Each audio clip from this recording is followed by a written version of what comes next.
আজ রবিবার, আর রবিবার মানেই দুপুরের জমজমাট খাওয়া দাওয়া। মেয়েকে যেহেতু স্কুলে পাঠাতে হয়নি, তাই জমিয়ে আজকে মন দিয়ে রান্না করতে পেরেছি। এই যে থালাটা সাজাচ্ছি সম্পূর্ণ নিজের জন্য, তাই বাটি চাপা দিয়ে আর ভাতটা নিলাম না। দু হাতা গরম গরম ভাত নিয়ে নিলাম, তার সাথে একটু শশা রাখছি, কাঁচা লঙ্কা রাখছি। প্রথম পাতে খাওয়ার জন্য একটু কলমি শাক ভেজেছি, সেটা নিয়ে নিলাম। আর আজকে তেমন বিশেষ কিছু রান্না করিনি, কারণ অনেক দিন পর আজকে দারুণ স্বাদের একটা চিকেন তৈরি করেছি, যেটা দেখতেও সুন্দর হয়েছে আর খেতে তো অসাধারণ হয়েছিল। রান্না করেছি দই চিকেন। এই গরমে চিকেন কারি খেতে ইচ্ছে করলেও সব রকম চিকেন কারি কিন্তু ভালো লাগে না, তাই এই টক টক ঝাল ঝাল স্বাদের দই চিকেনটা রান্না করে নিলাম জমিয়ে।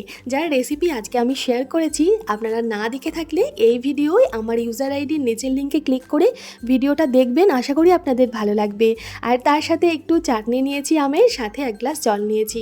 আমি তো জমিয়ে খেয়েছি। আপনাদের আজকের লাঞ্চের থালা কেমন লাগলো জানাবেন। ধন্যবাদ।